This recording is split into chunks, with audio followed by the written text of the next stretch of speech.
Hello students, सभी को सुप्रभात। बच्चों, आज हम क्षितिज पुस्तक के पद्य खंड के दूसरे पाठ वाक का अध्ययन करेंगे, जिसकी रचयिता ललद्य जी हैं, जो कि एक कश्मीरी कवित्री हैं। उन्होंने इसमें कुछ आध्यात्मिक बातों की चर्चा की है, जिसके बारे में आज हम अध्ययन करने जा रहे हैं। आइए देखते हैं पहले वाक्य में क्या कहती हैं। रस्सी कच्चे धागे की खींच रही मैं नाव, जाने कब सुन मेरी पुकार, करें देव भवसागर पार। पानी टपके कच्चे सकोरे, व्यर्थ प्रयास हो रहे मेरे, जी में उठती रह हुक, घर जाने की चाह है घेरे। बच्चों, प्रस्तुत वाक्य में कवित्री कहती हैं कि मैं अपने इस जीवन को आत्मा रूपी कच्चे धागे के माध्यम से खींच रही हूँ।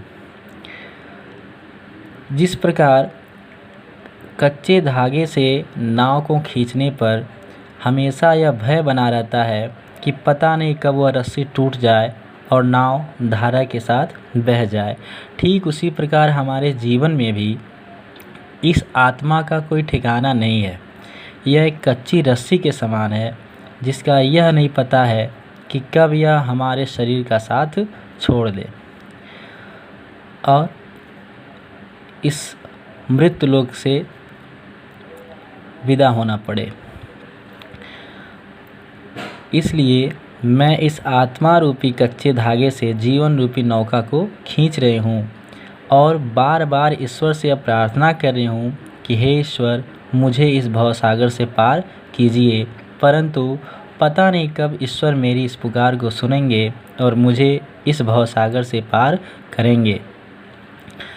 जिस प्रकार मिट्टी के कच्चे बर्तन में पानी रखने का प्रयास बार बार विफल हो जाता है, उसी प्रकार परमात्मा के पास पहुँचने का जो मेरा प्रयास है या जो मेरी उनसे प्रार्थना है, वह बार बार विफल हो जा रही है। पता नहीं कब ईश्वर मेरी इस इच्छा को पूर्ण करेंगे। हालांकि मेरी आत्मा बार बार उस परमात्मा से मिलने के लिए व्याकुल हो रही है, उस परमात्मा के पास जाना चाहती है, जो कि उसका वास्तविक घर है, परंतु पता नहीं कब उसका अपने घर जाने की जो इच्छा है उसकी, वह कब पूरी होगी, यह निश्चित नहीं है। इसके लिए मेरी आत्मा बार बार व्याकुल हो रही है, बार बार प्रयत्न कर रही है कि वह जल्द से जल्द अपने परमात्मा से उसका मिलन हो जाए। ये इस पहले वाक्य का अर्थ था। दूसरे वाक्य में देखें। खा खा कर कुछ पाएगा नहीं, न खाकर बनेगा अहंकारी, सम खा तभी होगा संभावी, खुलेगी सांकल बंद द्वार की। बच्चों, दूसरे वाक्य में कवित्री ने सांसारिक सुखों के भोगने के कारण जो अहंकार उत्पन्न हो जाता है और अहंकार उत्पन्न होने के पश्चात मनुष्य एक दूसरे से भेदभाव करने लगता है, जिससे जो उसका ईश्वर की प्राप्ति का मार्ग है वह बंद हो जाता है, उसके बारे में इसमें चर्चा की गई है। कवित्री कहती हैं कि हे मनुष्य, खा खाकर, यहाँ खाने से तात्पर्य है कि सांसारिक सुखों को भोगना। हे मनुष्य, सांसारिक सुखों को भोग कर तुझे कुछ प्राप्त होने वाला नहीं है।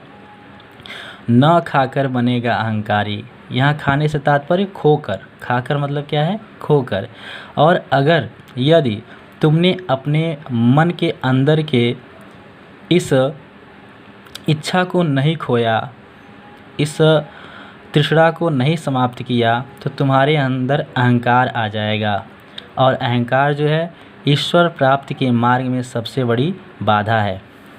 इसलिए हे मनुष्य, सम खा, अर्थात तुम अपने अंदर समानता का भाव ग्रहण करो और सबके साथ समान भाव रखो, सबके साथ समान व्यवहार करो, तभी तुम्हारे लिए जो ईश्वर की प्राप्ति का जो मार्ग जो बंद हो गया था वह खुल जाएगा, उस मार्ग का द्वार तुम्हारे लिए खुल जाएगा।